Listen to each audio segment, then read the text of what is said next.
أصبحنا وأصبح الملك لله والحمد لله، لا إله إلا الله وحده لا شريك له، له الملك وله الحمد وهو على كل شيء قدير.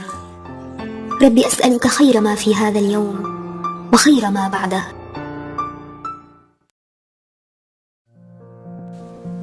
ككل صباح أبدأ يومي بنشاط.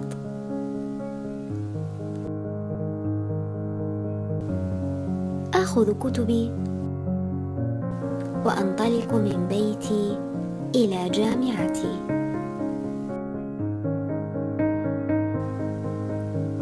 بسم الله.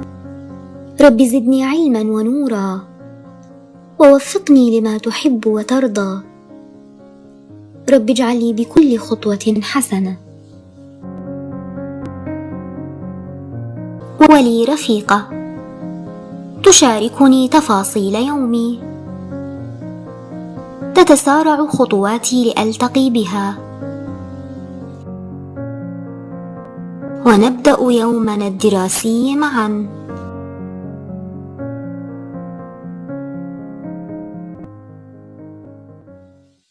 وعند الشارع الرئيسي تبدأ القصة.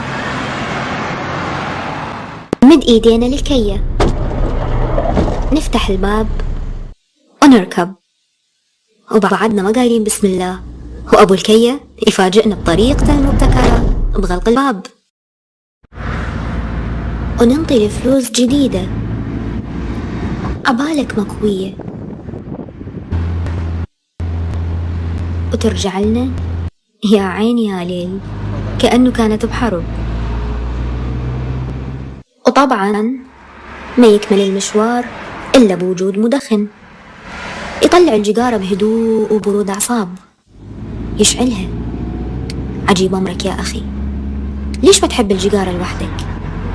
مو ضروري تشارك الآخرين هذا الحب القاتل، ضر نفسك بس لا تضر غيرك يا أخي. حس، وفوقاها حتى الشباك بالقوة ينفتح، وفجأة شنو السالفة اخوي؟ شنو السالفة؟ وما تسمع غير شوف تريكم بعدك عيون. له يا عمو أبو الكية، طول بالك شوية. أما بعض النماذج من الناس هو اللي يعلي صوته بمنتهى الحرية. نجي متوال. ايه ما شاء الله، هي يومية بصار ما اريد هالتشريب، ما اريد. يا أخي ارحمنا شوية، ترى احنا مو بقهوة، قاعدين بكية. وياما عانينا من فقرة نازل والعم يحكي بالتليفون وما يسمعنا. عم الله يخليك نازل، والعم ولا يمه ملتهي بالتليفون والأغاني. وبعد كل هالمعاناة والإزعاجات تالي هالباب ما ينفتح إلا من برا.